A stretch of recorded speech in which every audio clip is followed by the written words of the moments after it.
305 hours left. We'll surely get through that. How many days is 305 hours? Divide that by 24, I suppose. It's 120. Anyway. No, it's only like 30 days. No, 100 days would be 240 hours. And there's 305 hours in that. 305. Yeah. It's 130, I'd say. I'm going to ballpark at 130. There's 305 hours on that. No. Your maths are all off. It's 12 days. Jesus Christ, it was so far off. I thought I say like 15 or something. I might be having a seizure. So, with Dara having a seizure, this podcast is the long form podcast, and there'll be basically nothing on the screen. So you have to listen on YouTube and play it on YouTube. And if it's going to be on Spotify, but as I said last week, if I see the metrics on Spotify are bigger and we see you signing off on YouTube, It's very simple. It'll be gone. So it'll be on Spotify. There's no ads on YouTube anyway. I take off the mid-roll ads when I put up these. So do you? There's start and end ads or whatever. Yeah. No mid-roll ads on these. Yeah. So you can literally watch all the way through without ads on YouTube. Yeah. But today's episode is a bit more specific than we normally make the shit talk. So today is on lessons from our 20s. It's kind of a listener-led episode, isn't it? No? Oh, I thought you said some people were asking questions like that. Oh, well, yeah, I get those questions, but no, that's not Yeah. No, that's not what made me think of it. But before we get going, did you find any plot holes in Lord of the Rings there? I did. Sorry, I didn't have 24 hours. Sorry, I didn't have 305 hours for me to watch Lord of the Rings. Yeah, that's what I thought. That's what me and everyone else thought. Dairy. You know what's going to happen? Go on. The only way that I'll watch all those movies is through utter spite. So it'll be stuck in an airport in Malaysia, and I'll have no internet, and I'll have like a hard drive with... How many movies is there? There is 3 of the Lord of the Rings trilogy. Okay. There's extended versions. I think that works out to be like 16 hours total from the 3 of those if you watch the... 16 hours? Maybe it's a bit less. Across 3 films? I can tell you exactly, but that's the extended version. I've seen The Hobbit. Which one? There's 3 of those. The one with Ed Sheeran playing music in it. Oh, so that's the... There's 3 Hobbits as well. Yes. So they've dragged the whole out of that film series, haven't they? 11 hours and 36 minutes is the extended theatrical version. So yeah, the normal ones are like 9.5, I think it said there. So that's the non-extended. But the extended are worth watching. Okay. It's actually worth watching is the non-extended and then seeing the extended to see what the extended scenes were. Did you ever watch the director's cut? Do you know when you'd get like a DVD and you go watch the director's cut of the movie? I've been watching the making of. Yeah. They're about 2 hours long each one. Yeah, I love those. Really, really poor quality because they were made in the early 2000s. So it's like a camcorder. So my favorite film ever, Shooter, with Mark Wahlberg. Mm-hmm. An absolute classic, a timeless classic. I think we can agree. I don't like director's cuts. I prefer making ofs. Yeah, I just remember because I've watched that film probably 50 times. Very good film. And I had the DVD and I used to have a little... I'm pretty sure my uncle was repairing a DVD player for someone and they were throwing out one of those portable DVD players and he fixed it and gave it to me. And I had a little portable DVD player. Do you know they look like a tiny laptop? Yes. I had one of those. I only owned one DVD Mm-hmm. and I used to watch the director's cut of Shooter to the point where now when I watch Shooter... I'm talking the director's dialogue in my head as I'm watching the film. No, the making ofs are much more interesting because you get to see the characters. The director's cut is like, that's... The director's cut is very, like, self-absorbed. Mm-hmm. As directors are wont to be, I think. Yeah. They'll basically... Have you watched... I assume you haven't watched, but if you watched any of the YouTube video essays on The Lord of the Rings, I assume you haven't. No. The only YouTube experience I have with Lord of the Rings, it's Adam Savage Tested, the YouTube channel. He goes to Weta Workshops quite a bit. They're kind of Weta Workshops. Where? Weta? Weta Workshops. I was wondering where you're going. So he goes down there quite a bit and does like prop making things with them, which I enjoy because I enjoy Adam Savage. You obviously don't. So the practical effects have aged beautifully in Lord of the Rings. Yes. The CGI got a little bit heavier towards the last one. There's this army of ghosts and it hasn't aged great. And there's a bit where one of the characters, Legolas, is killing this giant elephant, and it's like, it's not fantastic. Yeah. But the practical stuff looks amazing. The practical stuff does look amazing, because in those Adam Savage videos, they look at the practical effects. There's nothing like practical effects. There really isn't. It ages so well. I don't know if people... I don't know what happened. I don't know why did none of them realise. I suppose it was just much cheaper. I think way cheaper and way faster. There was lads making chainmail for just literally 3 years straight, and they lost all of the thumbprints on their thumbs and index finger and fingerprints. They lost all their fingerprints because they were just going handmade chainmail. Yeah. They had like 14 months of filming for the first movie or something, which is unheard of now. Okay, yeah, usually it's like 5 months, isn't it? They took a massive chance in Lord of the Rings. It'll basically never happen again, is the whole point of all those video essays. Why is that? Because, so Peter Jackson had made basically a couple of indie horror films. Okay. I don't know how he went from those kind of indie horror films to the massive budget. So he went to the studio, was like, I want to make 2 movies of the Lord of the Rings. Okay. At the time, for whatever reason, it was so lucky, the studio executives at the time were like, oh, why would you make 2 if there's 3 films? He's like, let's make 3. And Peter was like, okay. Got a load of money, had months and months of pre-shooting and getting ready. Like, yeah. They would never give you that much time again, you know? Yeah. So he got a load of time, a load of money. They had loads of time to shoot, loads of on-set stuff. One of the funny things, though, is Aragorn is one of the main characters, obviously. Okay. And he was cast the week of. So the rest No way. Yeah, so they had someone else, and I can't remember who it was, but I think it was someone pretty famous, and they'd pulled out, and they knew about Viggo Mortensen, and they rang him. Peter Jackson was like, I need you, or his agent rang him. He rang his agent rang Viggo, and Viggo was like, do you want to do this film? Come out to New Zealand and this movie. And he was like, man, I don't know. And Viggo's son was like, you have to do it. Turns out to be his biggest role. I was just about to say that is the best advice his son has ever given him. He's unbelievable. So his son read the books, and his son was like, Dad, you have to do it. Were the books as big as Harry Potter was? Way bigger. Way bigger. Massive. Before the movies were made, I mean. Oh, yeah, they're massive. Oh, were they? There's been like 47 Lord of the Rings movies and stuff. What? Loads of animated ones. There's The Hobbit.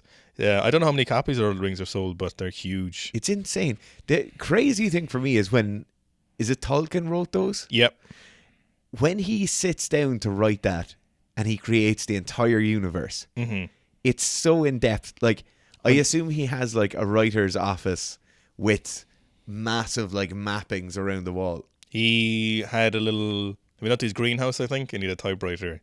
Stop it. Yeah, well, he wrote them in the 30s and 40s and stuff.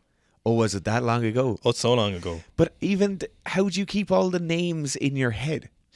He wrote like an appendix and stuff beforehand. And okay. And then there's basically an encyclopedia, and his stuff is crazy. It's amazing. Like, it's 150 million copies are sold of The Lord of the Rings.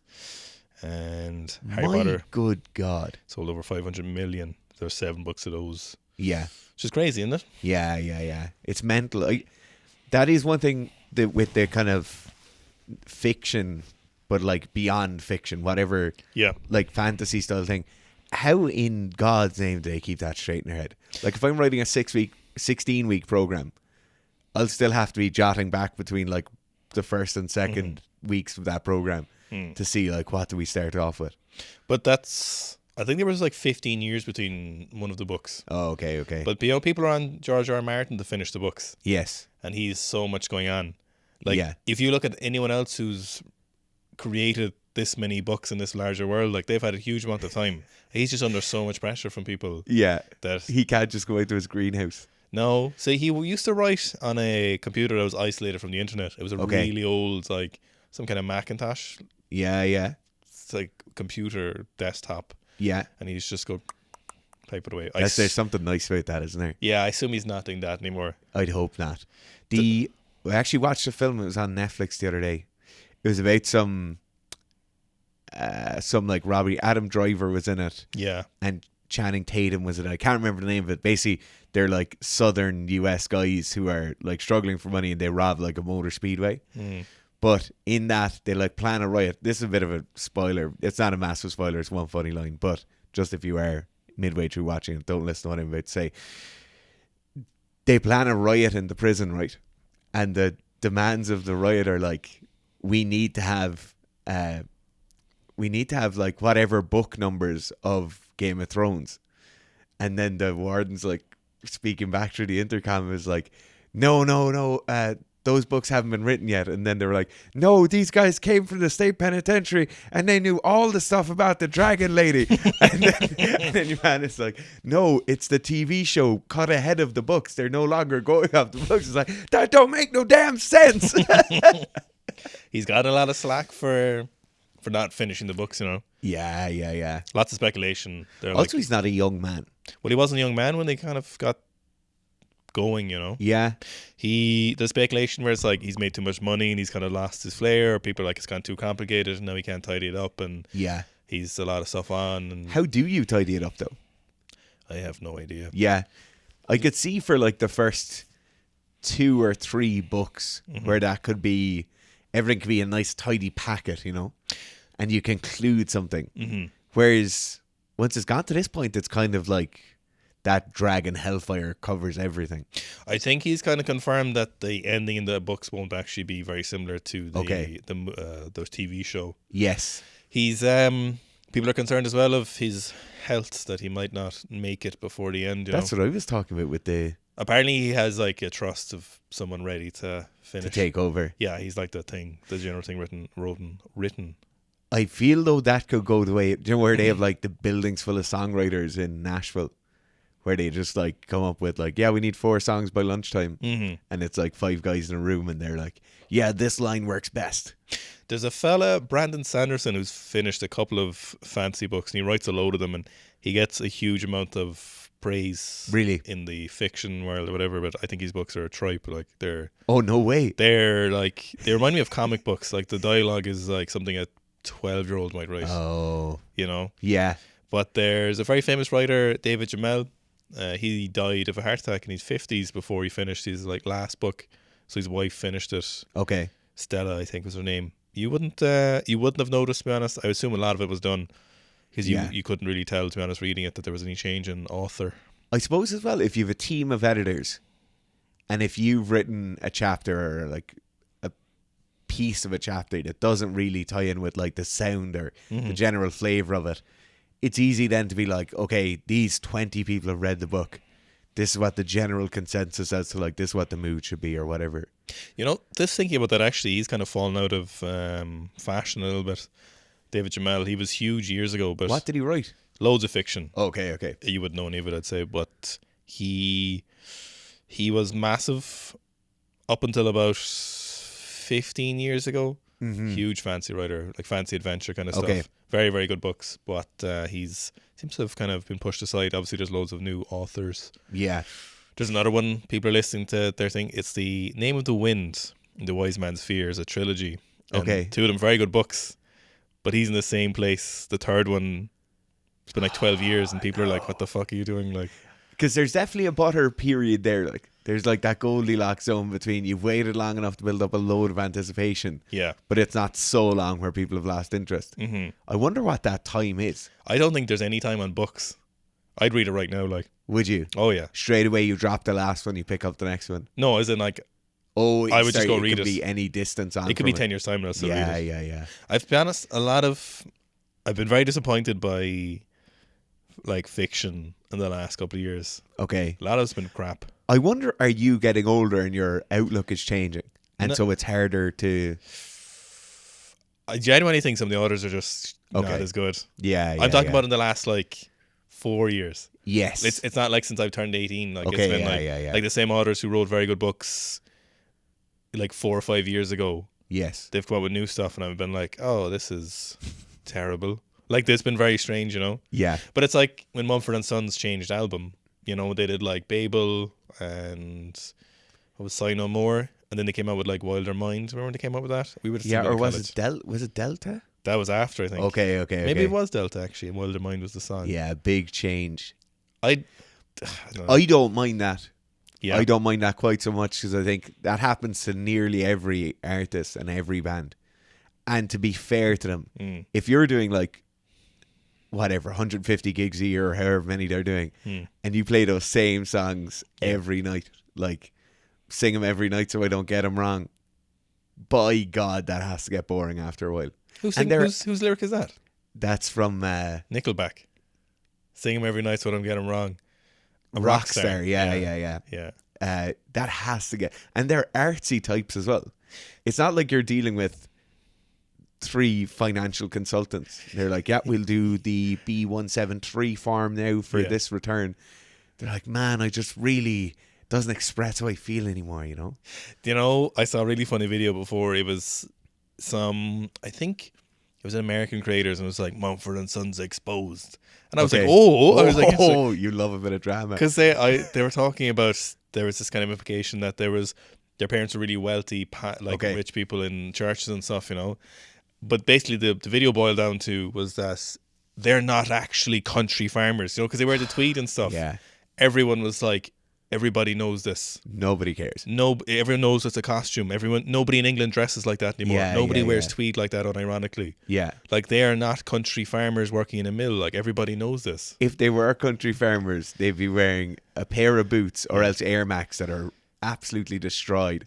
They'd have a very old pair of jeans on and then a jacket that costs €500 but is destroyed as well. Or they'd look like Guy Martin. Yes. Yeah.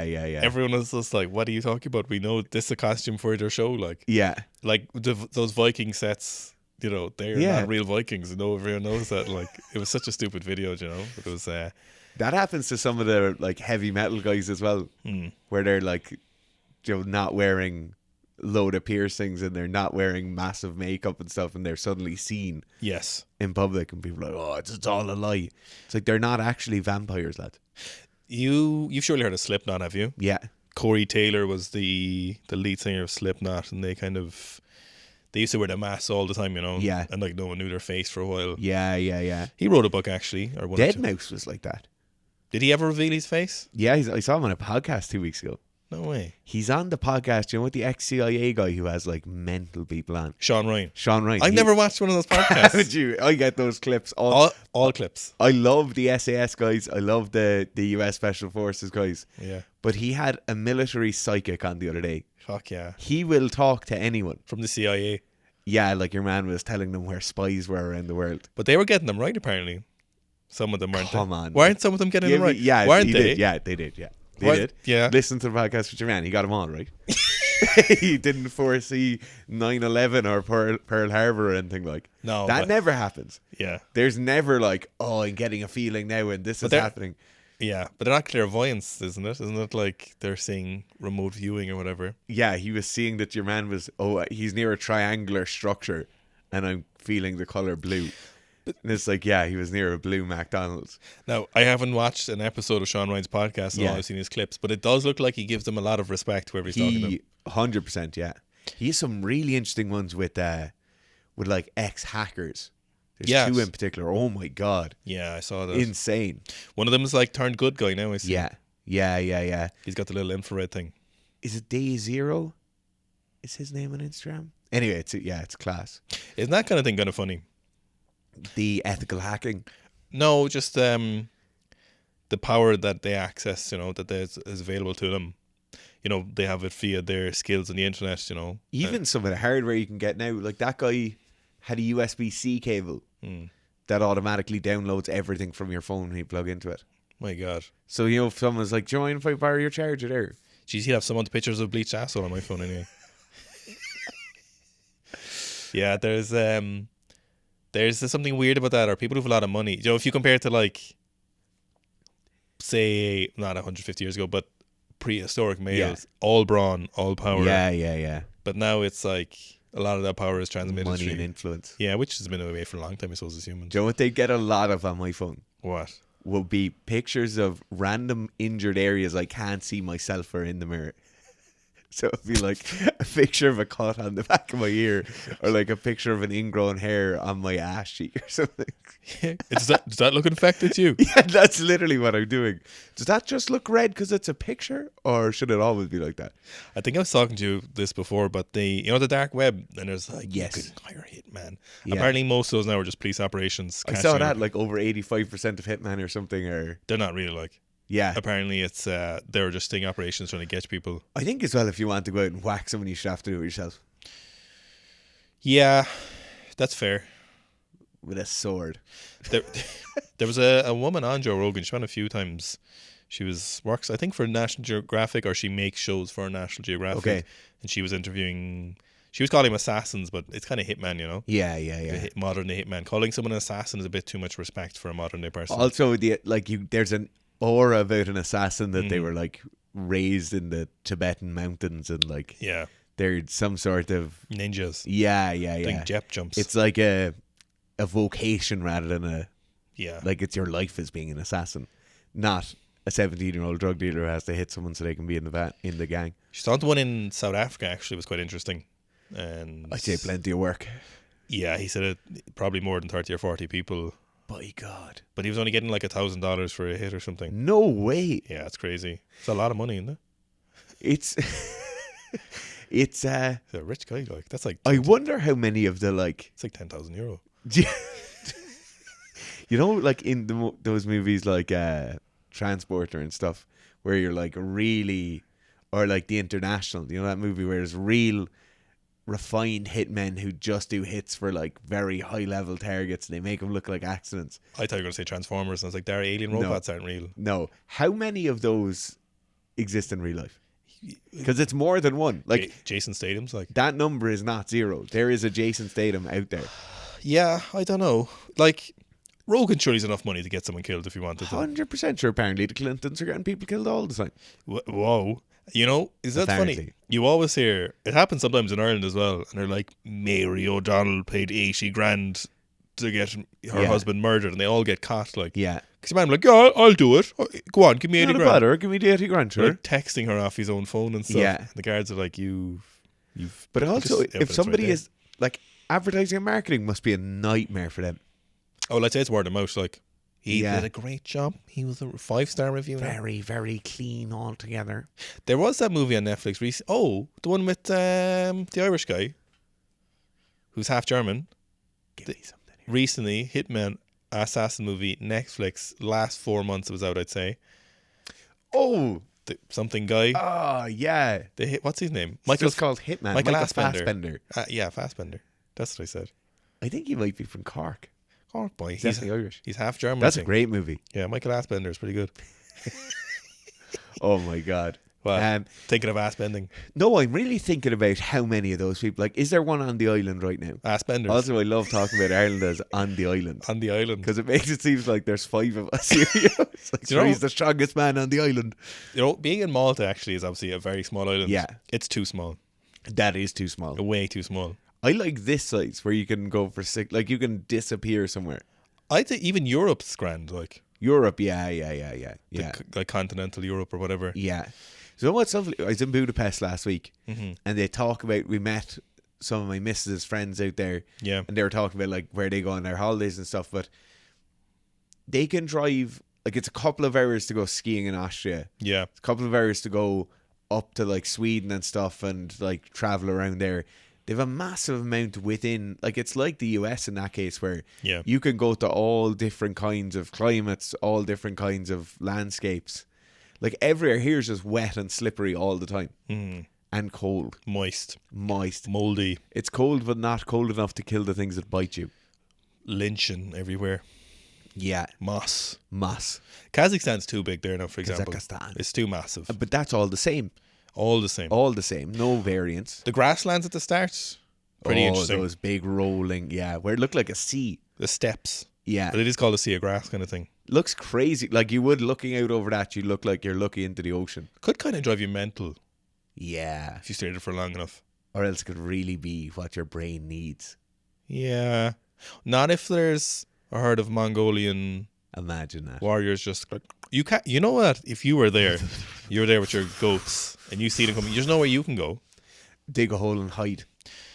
Sometimes, was I talking about this recently, like looking at the stars fucks me up a bit. Yeah, it just really messes me up. If you stare at it for too long. I actually don't think we should think about that.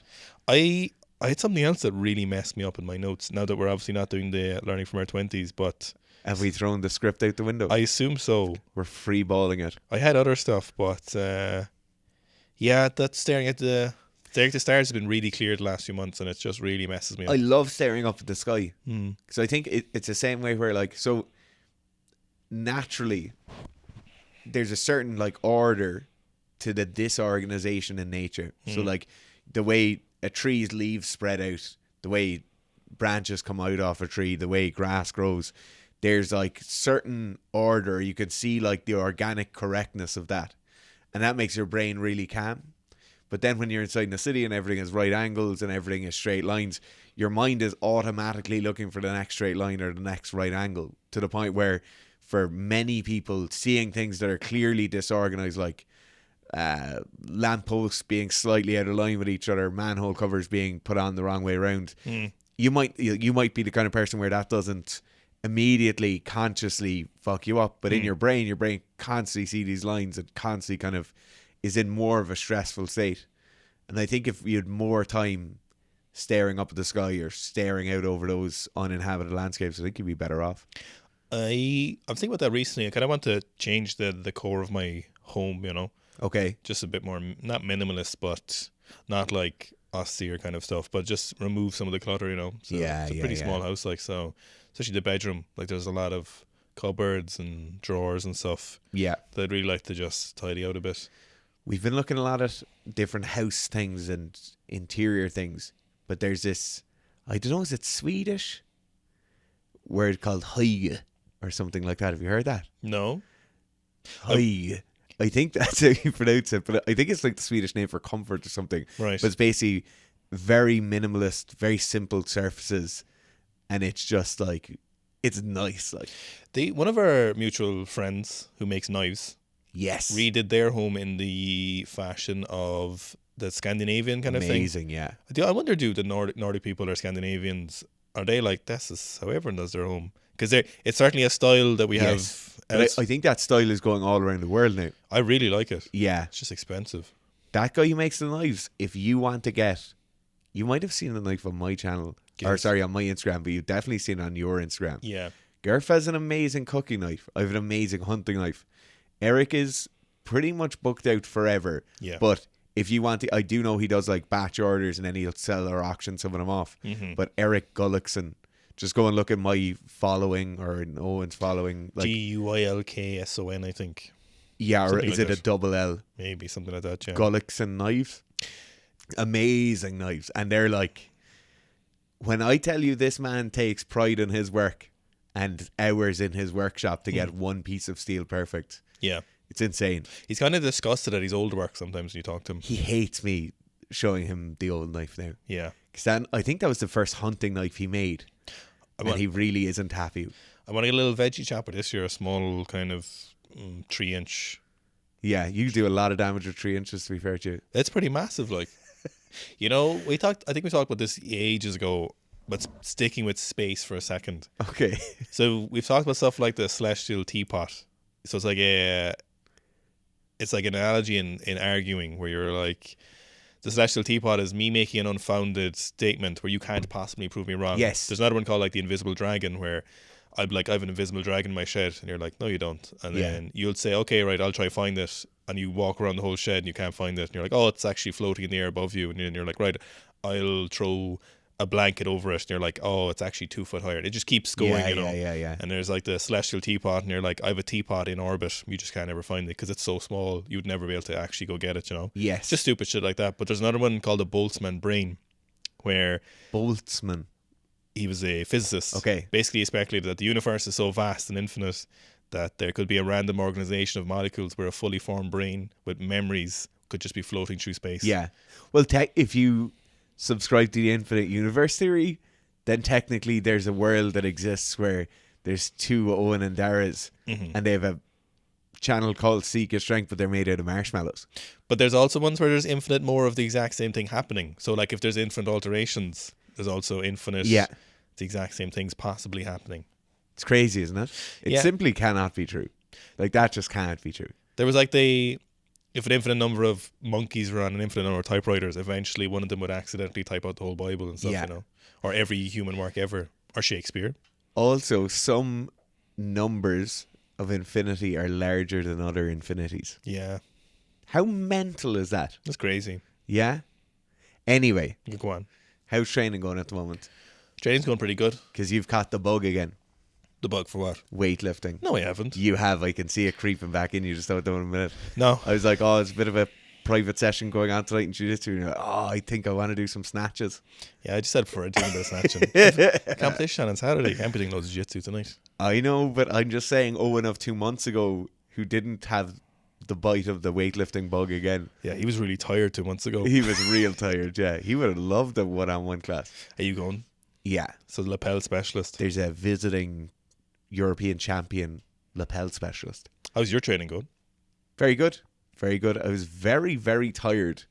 And I don't know, was I just run down or something at the start of this week? Mm-hmm. I think you were sick there. I think I might have been sick. You can just say that. To the point where I was showing my missus the training vlog, because obviously the start of the training vlog is me running up to Murphy asking for a kiss. And then it turns to my face and she's like, oh my God, what's wrong with your face? You do look pretty worn out. I look haggard, yeah. I actually feel much better now. Okay. I don't think I look as haggard now either. But training's going very well. I have my 10 rep max now this weekend after the competition. What week is that? The end of week 3. End of week 3 for 10 RM. Yeah. It's just brutal from us, isn't it? Why would we write that? 3, just on the end of week 3, you're getting a 10 RM. It's just so mean to people. On the squat, you and know? then you go back to 8s again. Yeah, back to 8s again. But I'm very much enjoying the squats now. Started using a belt again. You're using the app? I am using the app. Yeah, how'd you find it? Very functional. Yeah, I'd hope so. Because I have a habit of just going into Google Sheets. Obviously, we have the Google Sheets that back up all the stuff that's on the app. And I found myself doing it like the start of week 2. Yeah. I was like, what am I doing? Use the app. And then I go into the app and I'm like, oh, this is so nice to look at. Yeah. There's no longer like scrolling across trying to see what that is, what the reps are. You're just like, oh, it looks great. Yeah, you know? you have it all in front of you. Yeah. Are you enjoying training again, or how are you finding it? I was enjoying training a lot until the start of this week. Until you And then I kind of just got... See, I was away last week, and then I came back, and I trained Thursday, Friday. Yeah. Trained Thursday, Friday, shot Saturday morning, which means getting up really early. Went out to a rugby match on Saturday evening, which means hungover Sunday. Of course. Then trained Sunday, then coached Monday morning, which wasn't an early morning, but like you're getting up and you have to be kind of active, and then trained hard Monday. So by the time I came in here on Tuesday, I shot Monday night as well. And I had somebody out with me, one of my buddies who wanted to experience deer shooting. So I brought him to the most miserable of spots to drag a deer out of, and we ended up dragging 2. When Dar says shot, he means shot scenes for his OnlyFans, for OnlyFits. OnlyFits. OnlyFoots. OnlyFits, yeah. Link in bio. The pick a number between 1 and 3. 4. 2. 2. Oh, yes. So we got the takeovers. That's what I think something to talk about. The takeovers. You know, where it seems to be just an exclusively American thing, where, you know, they take over like a crossroads or an intersection or a set of traffic lights, and they start doing donuts. And you see all those scenes. Oh, yeah. Where people get hit by cars. Yeah. Absolutely mad. Craziness. Like, how is that only... It just seems to have taken off in the last few months. I was wondering this as well, because they popped up on my Instagram a lot. Yeah. And it's like, it's always just some random passerby who decides to run up and try and stop them, and then the tail of a Supra or something just smashes them. Or sometimes, I don't even know what they're doing sometimes. Sometimes they're not even trying to stop them. They're just like there with their phones trying to video stuff. Yeah. And they get yeeted. I think what's happening there is you've people who've seen videos of donuts before but have never been near donuts being done. And they don't realise that, in fact, you need a very large area to do donuts in. Who are, like... all these people, like, how are they all finding out about, like, is there like a group and someone's like, take over it here? Surely there's a group. Because it's always massive amounts of people. Surely there's a Telegram group. And I always have their license plates changed and all that stuff. Yeah. That's mad. There's a piece of kit, right, where it's a magnet, but an electromagnet, and you have a little switch in your dash. And you get this, it's basically just like a fake leaf, but there's a tiny bit of metal in it. So the fake leaf sits over a portion of your reg plate. And then as you're driving down the road, if like the police pull you over or something, and then they're like, oh, you just hit the thing. So before you pull over, you just hit the thing, the leaf falls off. Yeah. That'd be so handy. As a man who was within touching distance of losing his license 2 years ago. He's used several points. Yeah. Is there points so UK have points as well?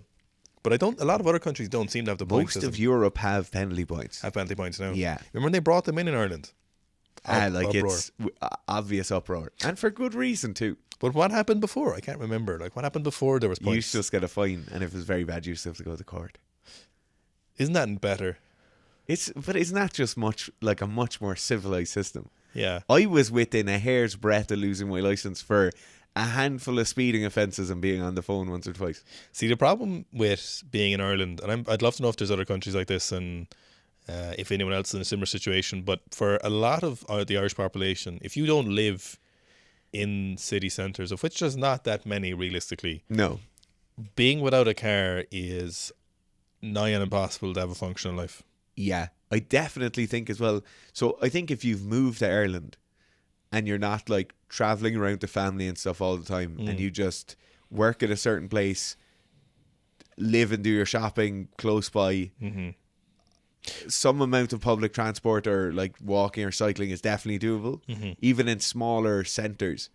But most of the time, if you don't have a car in Ireland, you're goosed. See, Dublin seems to be more accessible now if you're living without a car.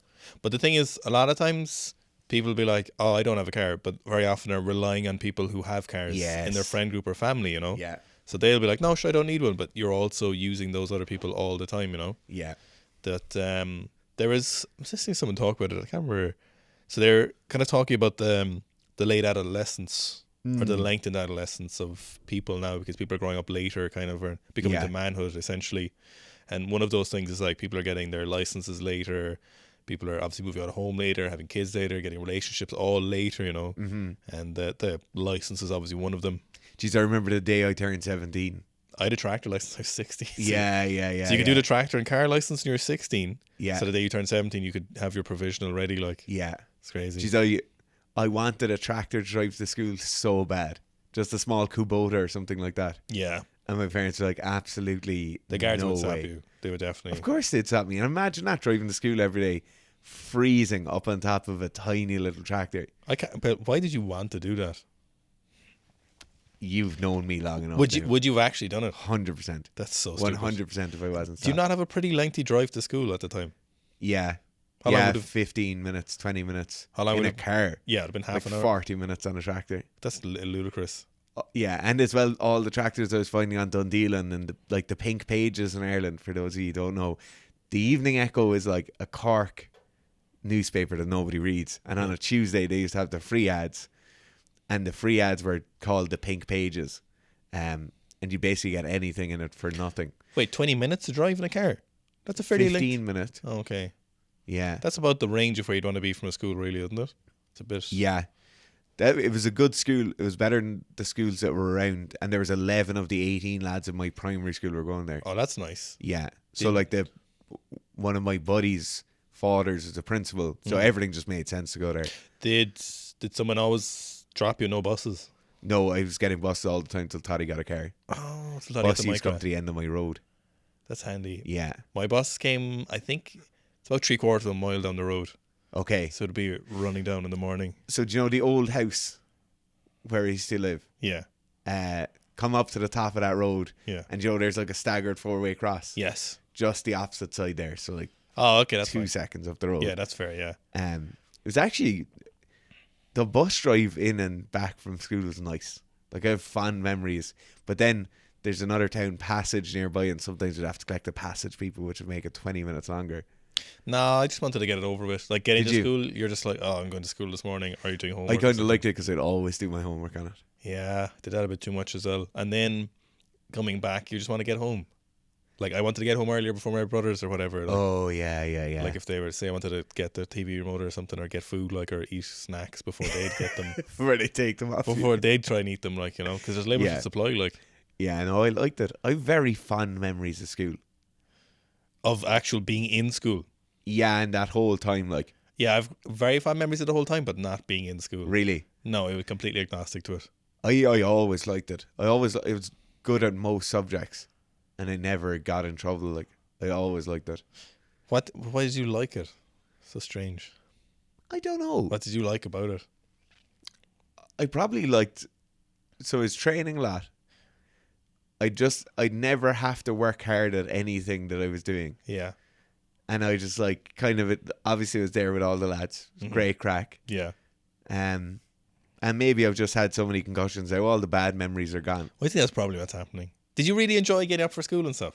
Okay, since the day I was born, getting out of bed in the morning has been the worst thing I do in my life. Yeah. Waking up in the morning for me. My mother's the exact same. One of my sisters is the very same. It does not matter. I could be after 14 hours of sleep and the last thing I want to do is wake up. No, my parents are like me as well. It's just morning people. My father's a morning person. I wouldn't even call myself a morning person. I just get up and go like. No, it's like nothing functions. Like, I'm talking about falling over, walking to the toilet. What's the tone of your thoughts when you wake up? What's the vibes? What's the texture of them? Mine are always initially negative about whatever subject I'm thinking of. So strange. And I've been like that for a very long time, but I know they're not actual representations of my thoughts. I would say every word that's in my internal dialogue for the first 40 minutes of being awake is a vicious swear word. Mine will be thinking about a particular subject that I know that I'm very happy about will, for some reason, be negative, you know? Like, I'll leave Murphy out of the cage in the morning and he's like waggledy tail, like delighted. He's like hopping around the place, wants to go outside, chase the birds. You little cunt. You know? Yeah, okay, that's fair. I think everyone's kind of like that, though. Yeah. I also, so this, a random video popped up. I think it was on a YouTube short and this guy was like, yeah, I know I'm not very productive in the morning, so as I'm waiting for my coffee to walk in or to kick in, I just walk around the house and do all the menial tasks I have to do for the day. And you're like, what kind of psychopath are you? Where you can just fill the dishwasher because you haven't woke up yet. You know, kids are very interesting in the morning because they add a very definitive weight to your mornings. Yeah. It's very interesting. Dogs are kind of similar in some regards, but once you just... they're not really. Once you release the hounds, like, it's kind of, you know, once you get... They're very small jobs, but caring for kids, it's interesting because they kind of consume the whole morning, you know. Yeah. But, yeah, that's why I don't really do the overnight babysitting for my niece and nephews. Yeah, have you done much of it? I do loads of afternoons and evenings. Yes. But I don't do the overnight. Who does that normally? The parents? Their parents, yeah, or my parents. But yeah, I just don't... I really enjoy babysitting them, but then any time it's something to do with that, I'm like, the overnight stuff. Yeah. Like, it's very enjoyable messing around with them at home. Like putting them in a toy tractor and pulling them up the hill with the winch. Mm-hmm. They love it. I love it. We're all having a great time. Yes. They drive the chimney up and down the driveway. Everyone's having a great time, you know? Yeah. But then when it gets to that kind of stuff and like, or reading bedtime stories and stuff, I'm just like, I think what you're describing is being an uncle. Yeah, the fun things. Like most mornings now, we will read maybe books for half an hour straight. In the bed? No. Like, so we'll get up and just sit on the couch and he'll get a book. We'll read it. He'll go away and get another book. That's mad. Some concentration in him. He's going to be a little bookworm like you. Hopefully. So it's test to me. But would you say I had very little machinations about being a parent before I was a parent? Yeah, you had none, yeah. No notion. So it's always very interesting to me when I hear people talking about being parents before they're parents. You have no interest in children? I would say no interest. I was just kind of... Yeah. Again, agnostic, to use that word again. It was just fairly neutral, like. Yeah. There's... But that's good, like. I think that's the adaptation you had as a positive one. How do you mean? Where now you're suddenly really into parenting. You really enjoy it, you know. Because there's a lot of lads that aren't really that into kids and then they have kids and they're still not really that into kids. Yeah, I don't know if it's a genetic thing or if it's, I don't know, like a conscious decision. I think the big thing is, like, you have to make a decision to be all in. Yeah. And then everything else kind of falls into place, you know. But I'm really judgmental of lads like that where, you know, if they're just being shitheads when they're fathers, you know. Yeah. And I'll make the judgment of a lot of people our age, you know, kind of plus or minus a few years. Like, and I'm not talking about decisions they make, like particular parenting techniques, like you would what kind of programming you're doing. Yeah. I mean, like, they're just bad parents, you know. You're being a loser, like, you know, you're not being a good dad, you know. Yeah. And like, while there might be a lot of traits that's hard to define, like, you know it when you see it, you know. Steve Ranella actually Steve from Meat Eater had a really interesting thing. So he said he stopped drinking because he was drinking and he'd be hungover in the morning and he'd be annoyed at his kids. And he was like, none of those kids asked to be born. No. Like, all of them were his decision. Everyone, it's all your decision. Yeah. But even if you have kids by accident, it's still your fault. It's still your decision. You just made a poor decision. So it's on you to do your best by them, you know? Yeah. So, like, it's very... Yeah, like it's when I hear people complaining about their kids. Yeah. No time for it. Yeah, it's very cringy. You asked to have kids, you know, or you made the decision to have them. What's very strange, and I like saying this a lot because it's not said enough for men specifically. I think it might be a little bit different for men, or rather I can't speak for women's experience, you know. Yes. It's probably the one thing where I really, when it comes to having kids, I couldn't speak at all from the female side of things. And I don't even mean from obviously being pregnant, which is obviously vastly different. Yeah. Unimaginable for men, but the actual experience, you know, post having kids and stuff. But one of the things you'll find, if anyone's listening, and maybe some people might have noticed this, or it might just be a culturally Irish thing, but if when you have kids or you're pregnant with kids, you'll hear a lot of say goodbye to your freedom or enjoy it while it lasts, or like how long have you lasted? You'll be like 2 months. They'll be like, oh yeah, enjoy it while it lasts. But it'll be people who have kids, you know, who will have multiple kids. Yeah. Like, what the fuck are you talking about? Why did you have more kids if you don't like it? Yeah. It really annoyed me, and it was something I picked up on. And I remember so obviously my family, funny enough, are very, very supportive. I never heard that from them, you know. Mm-hmm. But outside of my family, there was one positive experience in the near 10 months of pregnancy. It's actually a lie as well. Mad. Pregnancy lasts 10 months nearly. We found out very early. No way. Yeah, it's the gestation period is a little bit longer. Why did they say 9 months? So basically most people don't find out for like a couple of weeks later, you know. Okay. But it's closer to 10 months of actual like gestation, basically. That's crazy. But I was in the change room with Jiu-Jitsu gym. Yeah. In Killarney. Yeah. And there was talking to one of the members, and he was just talking about his kid or whatever. And I was like, oh, my missus is pregnant. Yeah. And he was on about his partner and daughter were gone on holiday. And I was like, enjoying the alone time. He's like, no, I hate it. I just really missed him. And he's like, people be really negative to you all the time. And I was like, I've noticed that. And he's like, lads say it ruins your life or whatever, but they're wrong. Like, it's completely untrue. Yeah. He's like, that's not the way it is, you know? Yeah. I think a lot of the problem with the lads, the style of lad we're thinking of is they didn't grow up very much, or they haven't been able to grow up a lot. They're still holding on to that. And like, you can't grow up until you have kids in some ways, to be like a large amount of responsibility. Or you can't develop in those particular areas. I'm not saying you have to have kids to develop as a person, but but obviously some of it shoes you along. Yeah. Oh, 100%. If you have them earlier, or if you have them maybe when you weren't hoping to have them or something like that. But the type of lads we both know who we're talking about are lads who are they just haven't grown up. I don't know. It's the same, you know, they haven't.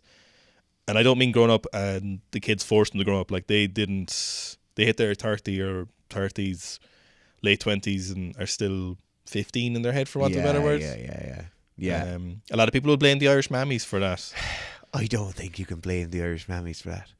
Yeah. You can blame a lot on them, but I don't think you can. Yeah. I think it's just lads wanting to hold on to the crack they were having, you know. But you can still have the crack and be an adult, you know. You can, but it's very different crack. Yeah. It is like. Yeah. I don't think it's their mam's fault. Now, the mams didn't help. Like. But then what's always interesting is some of those lads totally transform. Completely. So surprising. Where they're like, it's amazing or whatever. You know? Yeah. Which I think is very cute when you see that. Absolutely, yeah. It's like a different person. Like, so it transforms them so much. Yeah. It's crazy though. Yeah. Your brother-in-law is one of those people similar. My God, yeah. Does he listen to these? No. He's a character. He's an absolute gentleman. Yeah, very nice guy. Yeah. But he's the kind of guy, if you didn't know him well, you might think he would have been like the guy we're talking about. Yeah, but he's actually a great father. No, he's a very good father by all accounts. Yeah, but so funny. But I was listening to Max Tuning and Christian Guzman on their podcast, talking about, neither of them kids have yet, you know, and they're talking about how they were going to parent their kids. Right. And I always think it's so funny because I was like, you might think that's what you're going to do, but you have no idea. Yeah. They're on about, you know, because they're really wealthy, both of them. Yeah. And they're on about telling their kids or whatever, like, that's my money, it's not your money. Like, you're not rich, I'm rich. And you're like, you wait till you see all the way you'll spoil them, I guarantee you know. You're going to have everything you want. That's a very different thing in other cultures, is Irish people won't talk about attempting to have kids, or won't really say they'll want to have kids, you know. Yeah, very much no. There's a bit of a taboo or superstition around, like, when you would announce a pregnancy. Yeah. Before certain dates. Certain other cultures would be announcing it very early, which I think is a mistake. Yeah, it just avoids a lot of social issues, I suppose. Yeah. If something goes wrong. Yeah. No, I suppose, well, it probably ensures that you have a certain amount of support if something goes wrong. Oh, yeah, that's a good way of putting it, yeah. But yeah. Oh, that's very true, actually. That's a really good point. Yeah. I'd never thought about that. But I think you might just be better not saying anything for a good while. Like, say, if you talk about just, say, Max June and Christian Guzman. Yeah. They keep talking about their videos about when they're going to have kids and stuff. Yes. Whereas you never, ever hear Irish people talk about that. Also, most Irish people wouldn't know how much money their parents make. No. You'd have My no mother still idea. wouldn't tell me. No. She'd give a vague answer, like. I have absolutely no idea how much either of my parents have ever made in their entire life. Like, people would... Like, in terms of yearly salaries. Yeah. In terms of whatever. Not a notion. Like, even if you ask someone if they're going to have kids, you'd get a very vague answer. Like, you'd only ask people if it was either a very lighthearted question or if it was you knew someone really well, like, you know. Yeah. Like, oh, like, you'd never really ask someone with a lighthearted manner if they were actually going to... Yeah. You'd be like, oh, kids. Whereas people will ask, are you proposing to your missus at every possible turn? I do enjoy doing that. Are you talking about me? People. Assholes everywhere. I'm definitely one of those people. It's an obsession. It is interesting. People are obsessed. Very interesting. What's the story? I'm thinking just purely to annoy you. I know you are, but a lot of people aren't. Like, no, I know that, yeah. It's an absolute obsession people have. Do you know what, though? Now that I'm married, it actually is a weight off your shoulders having to not have those things anymore, you know? What, that, like, people asking you, like... Yeah, I just said, like, people have that expectation, don't they? It's very strange, though. Yeah. It's a cultural throwback, I suppose. Like a social... Yeah, but why are they so obsessed with asking you about it? Like, I don't know. You get it a lot, though. I get it on a daily basis from loads of people. I make sure I do ask on a regular basis. But, like... Yeah. Why does that matter? I get it, right? If you're like a fella or a girl and you're expecting to be proposed to, then maybe you think about it a lot. Mm-hmm. But the last thing I would ever think in my entire life is, I wonder if that fella's going to propose to your one. No, to be fair, you would never ask anyone that. Because I couldn't care less. Yeah. It has no impact on me. I'll enjoy your stag and I'll have a great time at your wedding. That's it. Yeah. Your fucking long-term emotional commitment to someone is none of my concern. Like, do your family ask you much? Do your sisters harass you? No, my family would take the piss out of me a bit. Okay. And that's it. That's grand. Yeah. I take the piss out of them as well. Yeah. But like a lot of people would like ask you, you know, straight up. Mm-hmm. When you're proposing. Yeah, what's going on there, lads? It's a weird question to ask because you're not going to tell them, obviously. You're not going to tell them. Mm-hmm. And you also can't be like, no, absolutely no way. Mm-hmm. You know, if you say never, it's the wrong answer. What do you say? I have a host of them. Host of like handoffs, like yeah, depending how it goes, like straight arms. Yeah, just get shooing them off, like yeah. My new one is I just say, oh yeah, I did, and she said no. That's a good one, actually. That's a good one. Yeah. That kind of hits them, but they know I'm taking a piss. You've a lot of weddings coming up this year, don't you? 4 so far, yeah. You usually get them at weddings too. Oh, weddings is a favourite time, yeah. Or if somebody in your family's getting married as well. Oh, you know what's similar, actually? If you have one kid. Oh, when are you having the second? And people are like, and if you, like if my wife wasn't drinking, you'd be like, you're not drinking. Oh. My God, not drinking. Is there a bit of news? Yeah, like it's really, which is actually, unlike the proposal one, it's not really a big issue. But let's say something terrible happened, you could never have kids again. Yeah. You shouldn't be saying that kind of thing. Like, no, you definitely. It's so rude. Or as well, their usual follow-up line is like, sure, go on. Yeah. Why wouldn't you? Have another one. Yeah. Yeah, it is. And it could literally be the most emotionally jarring thing that's ever happened to someone. You might have hated that kid. Like, yeah. You might have. But also, like, it costs more than €5 to raise kids per month now, like, as well, you know. Does it actually? It's a bit. No, it's actually not that expensive, to be honest. Is it not? It's expensive you want to make it. I assume childcare is ridiculously expensive and then they don't eat that much food. Like, groceries have probably increased by about €25 a week extra. Okay. Same as getting a puppy. Yeah, probably, yeah. I could see buying things for the child, though, being very addictive. Like 15 buggies. We are actually very lucky. You might notice this. You'll probably have experienced this. A lot of people give you stuff. Most people will hold on to things. Oh, my parents' garage is full of and you will be baby very stuff from my sisters. If you ever do, sorry, I shouldn't assume that. If you ever do have kids, you will find that people will. I think they're just trying to get rid of their shit, though. No. People hold on to it. People will hold on to it and have people in mind who they'll give it to. It's if you're ever in that atmosphere of stuff, you will see it. People That's do. Mad. It's actually a really, really nice thing. Yeah. Like, we probably got $2,000 worth of stuff. No way. Mm-hmm. Really new stuff as well from people. Because the crazy stuff with that is like you use it for a year or two. Yeah, but you have to have some of that stuff. You have to have it. Yeah. Like the car seats. The buggies. Sometimes you'll get clothes and stuff, or you'll get really specific stuff like a travel buggy. Or okay.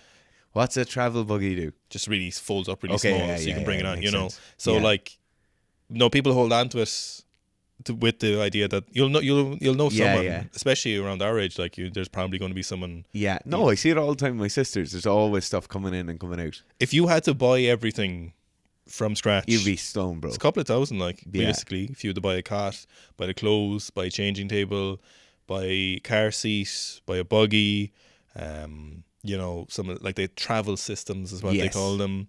Like, they're like astronaut seats now. Yeah. Like, there's so many things you'd have to buy. A buggy's a couple €100, like, you know, a seat, couple €100. My God. A cot, a few €100. Even if you get a reasonably cheap one, and you're not going to cheap out on stuff for your first child as well, you know. No way. So you'll see if it ever happens, there's something you've ever interested in. It's mad then, because the box of Johnny's is like €13. Yeah, you know, and they're indestructible. Like, apparently. Used you ever do the thing when you were teenagers? You drive down the road and put a Johnny out the window, and it would go to like 10 feet long. We actually tried it, and it didn't happen like it did. They're indestructible in the vines at the time. Yeah, the Link Road there used to. I'd say we did a couple every week. It was she'd get them for free in college in UCC. Oh yeah. And on the way home, you wouldn't trust those. Honestly, Gerf, you couldn't trust them. Honestly, you'd fit a car inside one. No, you couldn't be trusting them. Honestly, I never trusted them. No word of a lie. So when you open it up, you might open the front up to the size of a soccer ball, and you're at least 3 feet long or 4 feet long. No, I've seen it, but still, like if a pigeon was flying head first, you could encapsulate the pigeon. It's actually amazing when you think about it, isn't it? It's insane, yeah. Incredible technology. It makes no sense. There used to be a lot of like sheep's intestines, I think. Yeah, which is pretty grim, isn't it? Yeah. What I always think about is... It's better than having a child you didn't want, though. But I always think about it as like, how did they knot the end of it? What do you mean? Like, did they just tie a box knot in the end of it and seal it off that way? And hope for the best? But like, you can't. Like, a sheep's intestine is a cylinder. Mm-hmm. You have to close one end or it's useless. Yeah. It's just like a sleeve. Of course. Do they tie a knot in it? Because you can't just heat shrink. I'm sure there was some kind of process. Oh, wait, are you talking like prehistoric times kind of thing? No, I'm thinking about like... I'm going to Google this, actually. Early 1900s. What do you think they did with it? I feel like they tied a tight little knot in it, which is pretty grim. That's one of the things, the uses of, like, if you listen to these, like, modern podcasts, like the female contraception, the washing machine and stuff, and how it like, ruined all our lives and stuff, you know, but it's, I'm sure the condom is in there somewhere. What were early condoms? I want a picture of a sheep's intestine one. Condoms used in ancient Rome. Stop. Here. Were made of linen and animal, sheep and goat intestine or bladder, so they added linen to it somehow. Okay. It is possible that they used muscle tissue from dead combatants. Jesus Christ. But no hard evidence that this exists. Okay. The archaic Jukas tribe that inhabited New Guinea developed its own idea of the condom. So this is actually a PubMed article, the story of the condoms. What were condoms made of in the 1800s? Animal intestines, usually those sheep, calves, Can we goats. see a picture of an animal intestine one? I want to see what their method of sealing is. Ugh. Look, I'm not putting this on the screen, lads. You'll just have to Google. That's actually bizarre, isn't it? Like, were they reusable? Like, and could you just wash I'm sure you just flip them out and wash them. Like, that is bizarre. Because obviously the idea of the males like goes to the female, whatever. Few of these have straps that go around your waist, like. Yeah, well, they're essentially a sock by the looks of things. You know. Yeah, that's mad, isn't it? That's crazy. The history of condoms, champ. Of all places this podcast was going, I never thought it would go here. This was not on my notes, Dara. No. The history of this one looks like that looks refined. Also, there's no way you could be trusting that. Sheep's intestines are not strong. The first condoms. Like you'd break them off with your hand. But I assume if you're adding linen to them. They ain't, wasn't Europe pretty rampant in the 1800s and stuff? Are they all getting syphilis? Yeah, they did all. That's why. The powdered wigs. That's, why judges now wear wigs in the UK. That's some of that stuff real silly, isn't it? Yeah. There were wigs in Ireland? I think the Supreme Court in Ireland might wear wigs. The High Court. The biggest, like, the big dogs. I think so. I might be mistaken, but I don't think I am. I think they... So obviously there's a certain level of like tradition is being maintained, but they also maintain that it maintains their anonymity a small bit more. Oh, that's fair. Yeah. I had two other things on my list. Go on. One was the Fairbairn Sykes knife, and the other one was a Joseph Tito.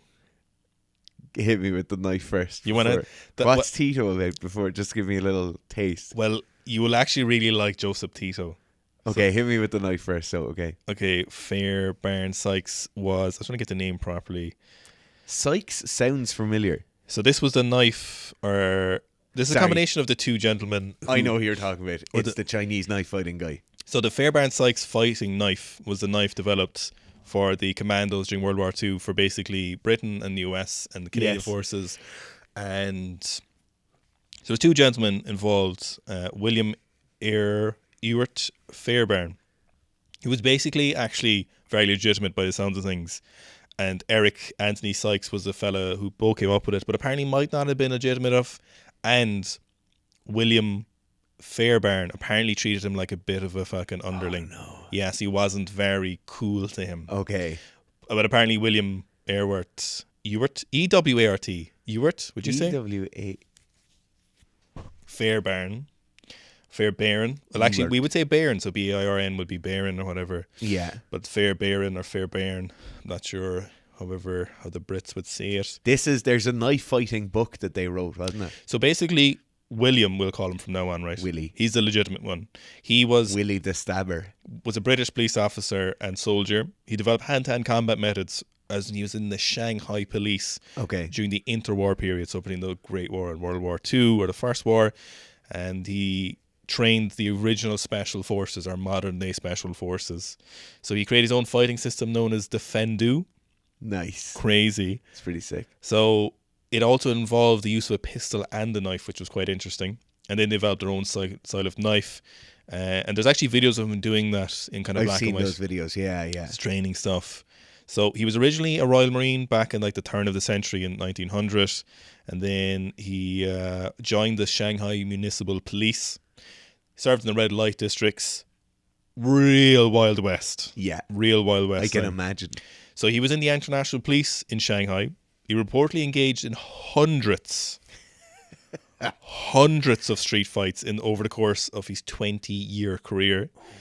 Much of his body, arms, legs and torso, and even the palms of his hands were covered with scars from knife fights from those wounds. So they do say if you're getting in a knife fight, you're getting cut, basically. So he later created, organised and trained a anti-riot squad in Shanghai during that time. And then he developed numerous firearms training courses and kind of... He actually included a metal-lined bulletproof vest to stop the Mauser 7.63x25. Jesus Christ. Yeah, so the high-velocity bullets from that. And then he was recruited into the Special Forces, and he was given the nickname Dangerous Dan. So hundreds of knife fights. So Willie the Stabber. That's insane. Yeah, Dangerous Dan. I listened to a podcast the other day with the Delta Force guy. Okay. Who went to the CIA afterwards, and he was one of the rare people who's had confirmed knife kills in the Middle East. No way. And it's his speciality. Ugh. Oh, just... Do you know, there's some things when you're listening to it and you're like, I know, right? I get that, like, somebody needs to sit down and write a manual on how to kill someone with a knife. Yeah. But, like, he's talking about, like, different points where it's, like, bleeders and switches. Mm-hmm. So, like... Oh, I heard that clip. Yeah. Kind of strange. Is that who he was? That's who he is. Of course he's kind of strange. Yeah, very strange. I remember listening... So there's a book called The Hunters of Men. I've heard of that. And it's a combination of 4 kind of mini biographies of 4 soldiers in Iraq and Afghanistan. I tried reading that, actually. It's strange because all of those biographies are written by people who aren't going to write a full autobiography. Mm-hmm. And it's a bit strange. But in one of those, I think it's that book, but in one of those, there's a guy and they're setting up a sniper position. It's like 20 hours before whatever time they expect that target to be coming. And this guy's walking down the path and he like jumps out at the guy with a knife in his hand and then realizes, I'm not going to kill someone with a knife, just pulls out his pistol and shoots him. And he was like, knives are the worst possible thing to kill someone with. Yet this guy kind of talks about knives as being like this deadly weapon. It's just kind of grim. So is that the same guy that was on the podcast talking about leaders and switchers? Or is that a different guy? Different guy completely. Okay, the guy who actually was in war. Yeah. Said he hopped out being like, I'm going to get a knife kill. And then your man started fighting back and he just took out his pistol and shot him. That's grim. Yeah. I started reading Sniper 1 and I was like, this is the worst. I like Sniper 1. This is the worst book I've ever read. But you're not reading war autobiographies for literary enlightenment. There's a minimum threshold of readability and that did not meet it. Did you ever read Clockall's book? No, but I started reading The White Prisoner by Galvin. Oh, that's another classic example. Didn't finish that one either. I finished all those. I'm rootless. So, like, not to sound like not trying to big up myself, but I read a lot of books when I was younger. Yeah. And I used to read everything. Yeah. Eventually, into my early 20s, I just started being really cutthroat because I'd be wasting time reading a book that I didn't even like. Yeah. I just don't have any time for reading now. Now I'm like, if I get through the first 5 pages and I'm like, no, I'll just drop it. I'll immediately be like, this is useless. And usually I'm right. I'd say 90% of the time, I'll prove myself right if I continue on. There was Ed Calderon. Do you remember him? He was on Mexican police. Yes. He gives courses on self-defense and using knives and stuff. Yeah. He said usually hunters are the best, he said, because they're used to stepping flesh with knives or whatever. Probably as well because they understand a bit more of the anatomy. Yeah. Like that guy talked about pressure points and these like killer points. Yes. Come on. Yeah. Give me a break, will you? Yeah. Like, do you know what pressure points should have died with the 90s. Like, what was kind of funny is with jiu-jitsu was people like, that'll never work in a street fight. Like, first of all, any combat experience or fighting experience or hand-to-hand fighting is going to be way better than not having it anyway. Oh, absolutely, yeah. But also, it's a sport. Like, I'm doing a sport. I don't care. I see it anytime I share anything on my Instagram about it. Like, at least once in like 2 or 3 shares, someone like, that doesn't even work on the streets. And I'm like, yeah, all right, I'm not. But also, like, because knives and guns exist, it means it doesn't matter. Rugby won't work on the streets either. No, like it's not an accurate representation of your current standing as a man. Like, yeah, like you need to be like, need to just calm down. In the same way where boxing won't work. Well, I think boxing and judo, if no one has a knife for a gun, it's the best. The problem is at the moment, knives and guns exist. Like, having a knife takes you from, if you're inept, from nothing to, like, you suddenly become so much more deadly. But imagine someone's attacking you, right? And you do lovely Uchimata, get him on the floor. Maybe do Kikashi. Whatever. Shonagi, Tomonagi. Get the side control. Yeah. Get into mount and you're like controlling it really well, right? Mm-hmm. You have the underhook on the far side. Yeah. Everything's really controlled. Their elbows cross their face. You're like sink your forehead to the floor. You're just getting it to pass out. And he just reaches into his waistband and pulls out a knife and stabs you 18 times in your ribcage. That's the thing. Like, there's so many people, like, match for match physicality could never do anything to me, you know? Yeah. Like, I would say most of the population of the world. I don't think that's unfair to say. Or either of us, you know? Yeah.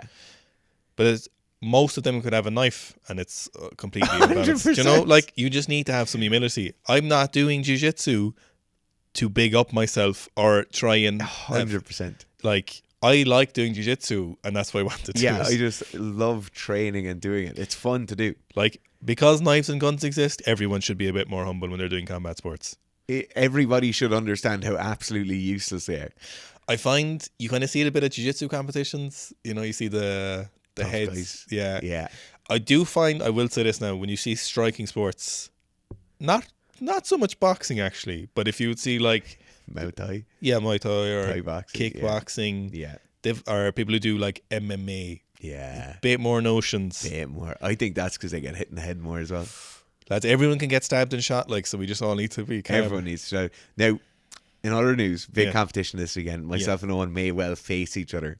So there's nobody in my weight class. So if you log in for the absolute.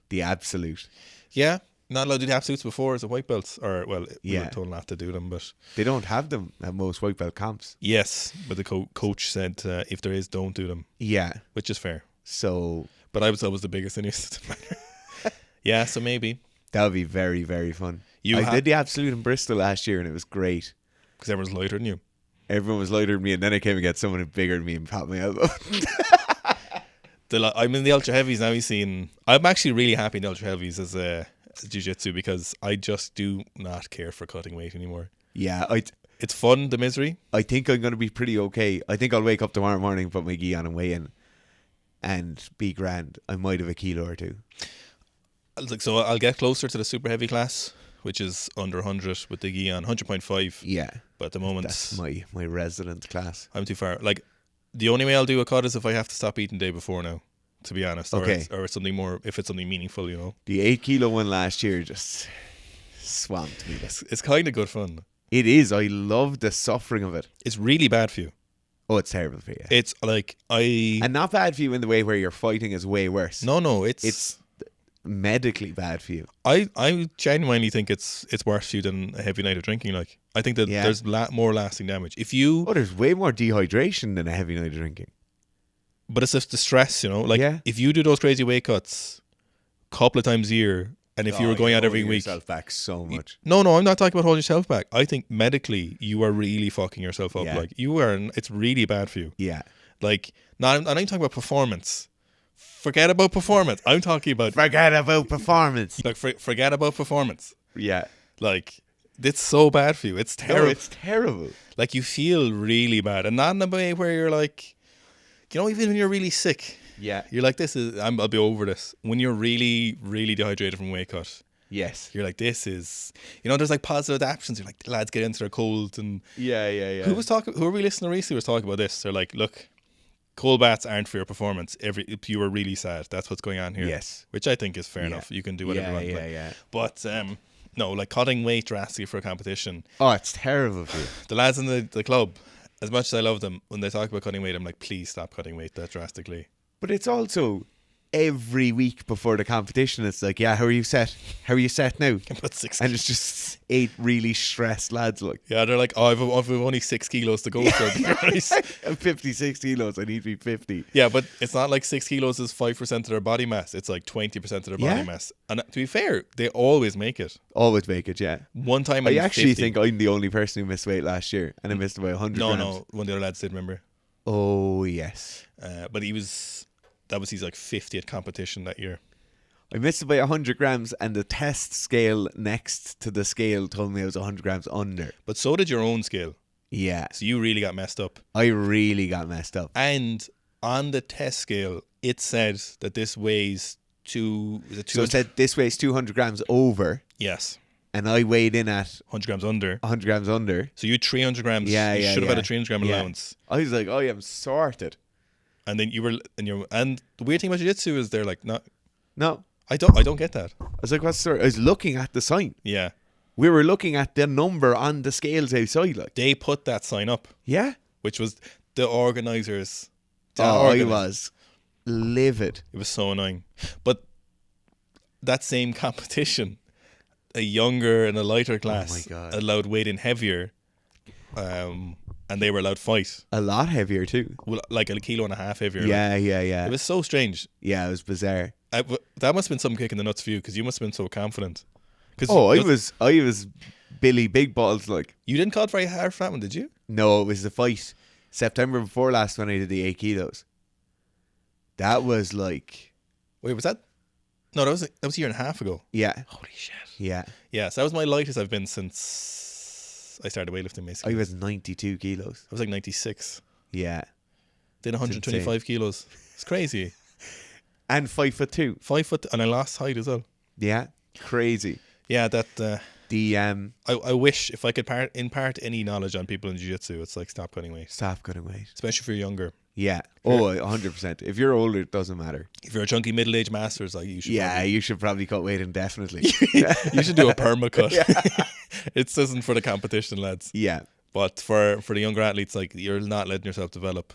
No, and you do see that. Like you see some stallions at jiu-jitsu competitions. You also see people who aren't as well developed as other athletes of their age in different sports, if you get what I mean by that. Yes, definitely. Like if you look at a lot of 17 and 18-year-old grapplers versus 17 and 18-year-old rugby players or soccer players or GAA players.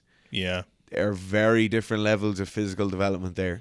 Yeah, the GAA are kind of like halfway in between. Yeah. But then if you look at the teenage rugby players, a lot of them are like this. They're all so... Did you watch the under-20s game at the weekend? I didn't actually. It's actually well worth watching back. If you just wanted to watch a rugby match. Mm-hmm. Ireland versus France, Six Nations under-20s. Garth, I'm not lying when I tell you every single one of them's a horse. But... Great game as well. They're... Obviously, I don't know many teenage people playing rugby, but yeah. I assume S&C, from what I've seen from commercial gyms in the city, yeah, S&C is massive. Has taken off. And nutrition is massive as well. Like when we were under 14s, we had talks from nutritionists. No, nutrition, yeah, I remember nutrition always being big. Yeah. It was like protein and carbs and stuff. Like you were conscious of it. You were always conscious of it, and like fellas were always paying attention to it. Mm-hmm. And that's only gotten better. And I think as well, fellas are getting a lot more information. Like we had no information available to us back then, you know. Zilch. So fellas are getting better information earlier, which makes them even more well developed. But it is one noteworthy thing in this sport is that you don't see that level of physical development except, and this is a sweeping statement, but except older lads who are on gear. Yeah. Yeah, they are. Yeah, it's very unfortunate, that scenario. I know we talked about that the last time. Yeah. But the weight cutting thing is something that could be very easily changed. Very easily changed. Because like you'll be better in the long run if you have more muscle mass and you let yourself develop. But as well for underage sports, like just do a hydration test. Yeah. Just make them piss in a bottle. Yeah. It's very, very simple. Then the little... was there ever drug testing in rugby? In underage rugby? Yeah. Was there ever Nobody ever got tested. No one ever got tested. No, I remember. No. Before one particular game, we knew there was drug test. Nobody was on gear, but we knew that at this final, people would get tested, and 2 or 3 lads got tested. Yeah, but that wasn't underage rugby. Like that was adult rugby. If you could go back and give 12-year-old, no, I was gonna say 12-year-old fits jiu-jitsu or rugby or like which? Definitely rugby, but all the gear. On a serious note, yeah. Like if I have one. If someone gave me a time machine right now, mm-hmm. I wouldn't be sorting out any world issues. Yeah. I'd be going back and taking gear as a very young man. Yeah. 100% I would. But it would have made no difference to your rugby career, do you think? No, I just wasn't good enough to play professional rugby. Like, but I still would have had a great time. Yeah. I think as well, I would have dealt with concussions very differently. Okay. Not necessarily dealt with them through androgenic steroids, but like would have tried to deal with them better. Well, the options available now for issues that are not... See, the problem with like stuff like peptides and things is they get lumped in with the PEDs in terms of performance. But the benefits of those, just for being alive, is in the specific scenarios is insurmountable, you know? Yeah. When you said being alive there, all I can think about is being alive is a fucking nightmare. No, but there's they're starting to be even used in medical cases in Ireland, you know. Yeah. Peptides are... The problem with peptides is copyright or patenting of those is nearly impossible. It's like you can't copyright the hormone testosterone, you know. Like, but So it's why they haven't been. But producing them, if they're very effective, will still work, you know. I wonder in the future if they can get a certain delivery method or a certain combination and people do start copyrighting them or getting patents on them for limited times. You'll probably see a lot more big pharma getting into them. This might sound crazy, but nanotechnology will probably be the boy. So there's been not a lot of research. There's been speculation. Last week you said AI was taking over the world. The week before that it was global warming, and now it's nanotechnologies. But the application of actual nanotechnology it's been speculated for a long time in like biochemistry and stuff like that, medical papers, like of what it could do, you know. That was the thing when we were in like junior cert science. Mm-hmm. They were like, nanotech for medicine is going to be the way forward. It probably will be. Yeah. It probably will be because you just want... The problem with medicine is currently diagnostics and application of treatments is very crude. A lot of diagnostics, unless you're looking at like large, massive tissue or something like that, is very crude. Like if you're going to look at like what happens pre and post synapses with dopamine or something. Yeah. Like if you too much dopamine pre synapses, or is there any of it going through, stuff like that. Yeah. There's no way of telling that, and you can infer the effects in a petri dish, but you can't really say. And then if you're looking at applications for correcting it, they're very crude as well, Yeah. Like the biggest problem with a lot of medications for non-chemo treatments is trying drugs that don't give you a lot of side effects, Yeah. And it's not a case of like, oh, fuck, you got a side effect. It's like, right, that side effect, you don't like that one, let's try a different one, Oh, 100%. And the problem then with, I suppose, a lot of current medicine is that doctors are very reluctant to try different things with good reason. You can't be playing cowboy with patients. And I think as well that's situations. Why like medications definitely work, but a lot of like very common medications, your numbers needed to treat are massive. You're talking about a large group of people taking a medication and maybe 30% of that group having a positive outcome from it, because you have to be so careful of, whereas you could have something with a very, very low numbers needed to treat but a massive side effect profile. Like GPs at least are just humans who are very busy, Yeah. Like what do we expect from them, Yeah. It's not fair. You'd expect you to give your blood test results back when you have Lyme disease. Like. Yeah. Yeah. I think never more than ever has there been negativity in regards to... I'm the most positive person ever about conventional medicine and pharmaceuticals. Yeah, I try to be as well, but you just keep hearing stories from people. Jeez, they just keep doing it. Everyone, you always meet people and you're like, fuck, that happened. They're like, yup. And you're like, whoa. Yeah. Or you have your own one and you're like, no, but like they're trying their best. But then at the same time, you're like, oh, lads, what are we doing here? Like, come on, like. No, like you had I told you you had Lyme disease and you didn't believe me. Yeah. I was like, I don't think you should be this tired all the time. Oh, and you're a medical marvel. I said, Dara, you should get Lyme. The fact that I get 5.5 hours sleep per night and just ruin myself all the time, and you thought I had Lyme disease. Oh, and did you have Lyme disease? Did you have Lyme disease, Dara? Well, actually, we don't know. No, you had Lyme disease. No, what we know is the metabolites expected from the fighting of Lyme disease were present in that particular blood sample. That's all they ever test for. Yeah. I said, you're really tired. You're always around deer ticks. You're always on your body after you're hunting. We know they have Lyme disease in Ireland, even though the testing says there's no Lyme disease in southwest of Ireland, even though there's definitely Lyme disease. So much Lyme disease. I said, Dara, you're really tired every morning. Maybe you've got Lyme disease. You should probably get a Lyme disease test. Yeah. And you didn't. Well, I did, but they did, but the results weren't interpreted clear for 2.5 years. Yeah. Until somebody checked their computer. But yeah, would have it headed off the red velvet cake disorder thing is this question. I don't know. If I'd known that, I probably would have been less risky,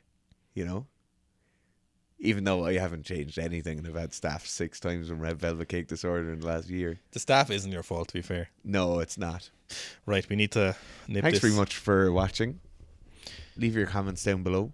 If you want to get put on the script for next week, the script that I never get to see, make sure you message Owen or put them in the comments of this video. But we started off with a different script today, and that's why I didn't show you this feature. A different script that I also didn't have any input in. Thanks, guys. I told you, we were talking about it beforehand. The machine's getting turned off, Owen.